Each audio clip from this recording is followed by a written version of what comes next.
Roswitha walked towards Leon and slowly sat down on the sofa. She seems to be in a very good mood. She closed her eyes and said something to Leon that surprised him greatly. "Leon, do you like bunny girls?" Upon hearing Roswitha's words, Leon suddenly froze in place. Huh? Due to being immersed in his world just now, he didn't immediately realize what she was saying specifically. "How did you know?" At this moment, Leon was startled by Roswitha's words. He finally realized that she was talking about something he liked in his heart. He has no idea where she found out about his secret. He silently said in his heart, "Could it be that she has discovered the photos of her in a bunny girl outfit that I've been keeping hidden?"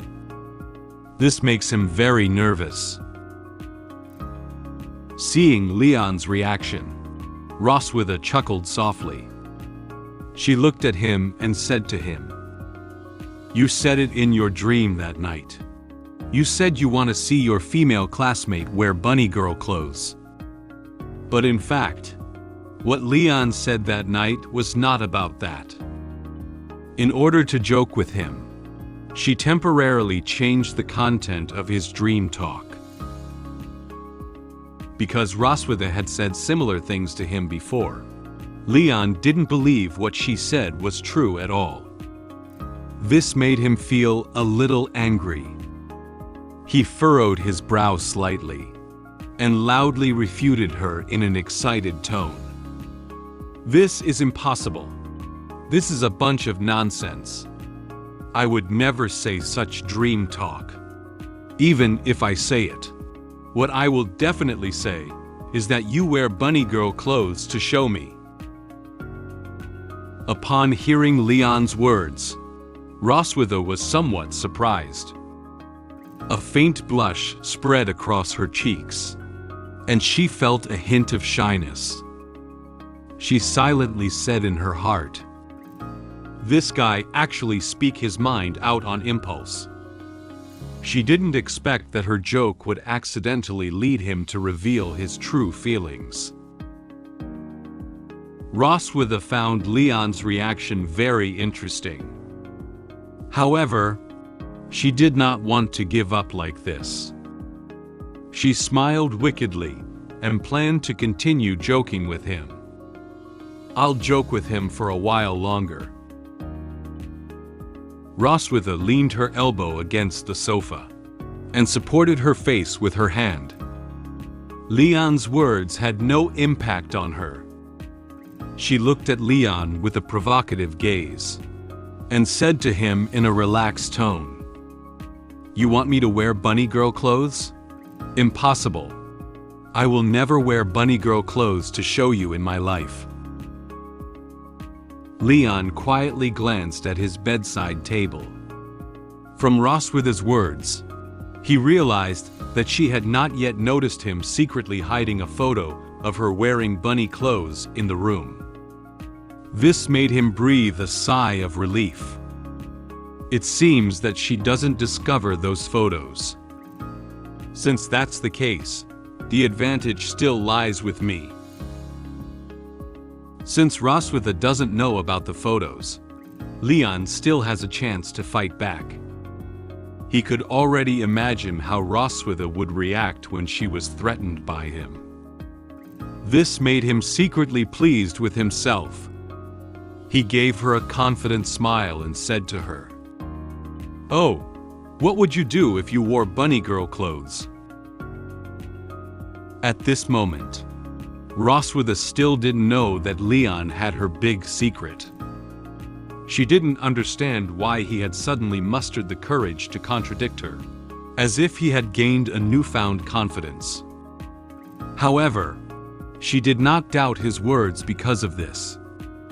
She thought he wanted to use some tricks to make her dress up as a bunny girl, so she said to him, "I don't care what bad ideas you're having, but if you want to use enchanting magic to force me to wear bunny girl clothes, that's also impossible.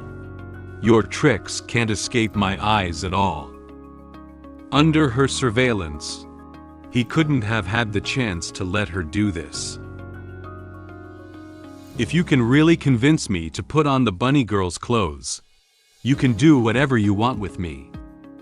Roswitha looked at Leon with serious eyes and confidently said what punishment he could give her.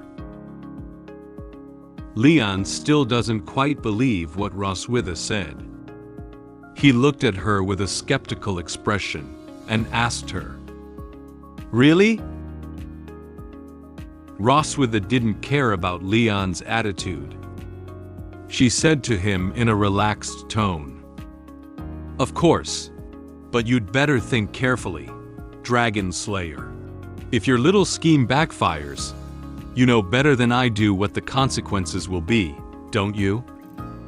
She still kindly reminded Leon not to be discovered by her for secretly playing tricks. She could imagine the punishment he would receive if his plan failed. At this moment, Roswitha noticed that Leon hadn't said anything, and suddenly stood up from the sofa. She felt a bit strange about his actions.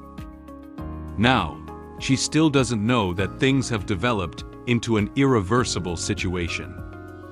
The words she said will become the conditions for Leon to retaliate against her.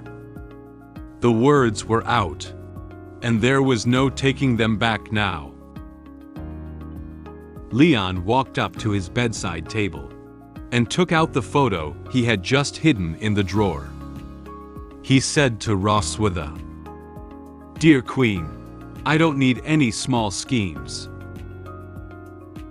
because I have already completed all the tasks that need to be done." Leon turned his head to look at her and gave her a mischievous smile. Now, it's time to let Roswitha know how dangerous her situation is. This one, a masterpiece. Leon quickly walked over to the sofa and threw one of the photos he had secretly taken onto the table. In this photo, Roswitha, who is in a coma, is wearing bunny girl clothes, and her hair has been tied by Leon to resemble rabbit ears. She showed a relaxed expression and had no idea what had happened at the time. This one, wow, is truly one of a kind. Oh, and this one. Leon placed the other photos on the table, while confidently introducing these works that he was very satisfied with to Roswitha. However, Roswitha was not scared by these photos, and instead looked increasingly angry. She didn't expect him to secretly take so many photos of her without her knowledge. She stared closely at the photos constantly appearing on the table, without saying a word. She was very dissatisfied with the photos Leon showed him. And this one, I would like to call it the final art. At this moment, Leon, who was in an excited state, didn't know what would happen next. Finally, he threw a full-body photo of Roswitha wearing a bunny girl outfit onto the table. Now, there are not only full-body photos on the table, but also many photos of Roswitha taken by him from various angles. It seems that Leon has also put in a lot of effort for this revenge. Suddenly, Roswitha gathered dragon flame in her hand and shot towards the photo on the table. The purple dragon flame quickly ignited all the photos. Looking at the blazing dragon flame, Leon was instantly stunned in place. He suddenly realized that the current situation was somewhat unfavorable for him. Roswitha struggled to suppress her inner fury and slowly stood up from the sofa. She asked Leon with an angry tone, "When did you take these photos?" Leon felt very nervous as he watched as Roswitha was about to get angry with him. He closed his eyes and gave her an awkward smile. He silently said in his heart, She-Dragon is angry." Leon tried his best to maintain a smile and raised his hands, gently waving them, hoping to calm down Roswitha. He persuaded her, "Don't get so excited. Do you remember the days when you were unconscious after using the blood curse last time? So, are you planning to use these to threaten me?" From the photos Leon took out, Roswitha learned that he wanted to use them as revenge for what she had done to him before. She showed a very fierce expression and slowly approached him. Realizing that Roswitha's anger was very strong, Leon couldn't think of any suitable words to refute her.